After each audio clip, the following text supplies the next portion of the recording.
Make supper spaghetti with me, guys. So I have to start by opening my window for ventilation and fresh air. And then this is the spaghetti, which is the number one ingredient in this recipe. Other ingredients are Maggi, pepper, onion, 1 egg, and 1 tomato. Because I didn't mention salt doesn't mean you should not add salt in your food. Of course, I added salt. Another ingredient that I'll be adding in this recipe is gizzard. Everything I used in this recipe, we're already in my fridge because it was one of my lazy days where I just feel like to go out to get anything. So I have to make do with what I have. Which is why I call it supper spaghetti. Mind you, this is a meal for one person because Marian is not a fan of spaghetti and he doesn't want me to cook gizzard for him anymore. Here is the reason. So last year, I was using gizzard to cook virtually everything. I made peppered gizzard for him.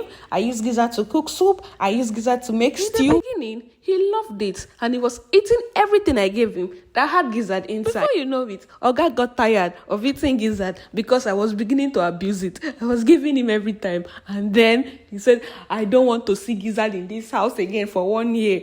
Don't serve me gizzard again. If you want to eat gizzard, eat gizzard. I am tired of the gizzard. Because of that, I stopped cooking gizzard in the house. And one thing about me, whatever Marian stops eating, I will also lose appetite for that thing. Was it wrong to say he doesn't want gizzard anymore? No, it wasn't wrong. Because the way we ate gizzard, we don't chop gizzard, chop gizzard, chop gizzard, chop gizzard, chop gizzard, chop gizzard, chop gizzard. Oh, so if we waka, we go dey smell gizzard. But today, I decided to bring out the gizzard that has been in my fridge for a long time to make this recipe. Invariably, I will be the only one eating this food because he will not want to eat it. I'm already acting under a strict warning to not serve him gizzard for the next 1 year. If you're already seeing this video to this stage, that means you must have seen how I made this meal step by step. But I will just have to make a recap in case you don't understand. If you noticed, I used lots of water to steam my gizzard because I needed some of that water to cook my spaghetti. After boiling my spaghetti with ordinary water, I set it aside and I still boiled it again with the broth from the gizzard. And when it's dried,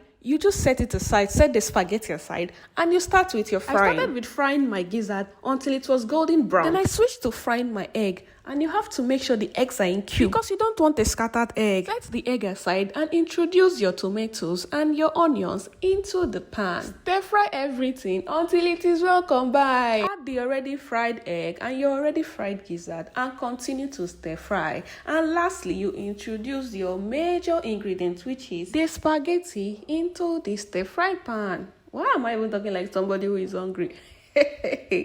Then you just continue to combine it. Mix them, you mix them, turn them, you go turn them, you go turn them, you go turn them.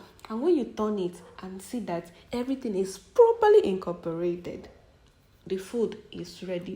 This was the sweetest spaghetti I have ever made, and I am not even capping. The taste was out of this world. No near the job. What do you think about the recipe? Let me know in the comment section. Bye.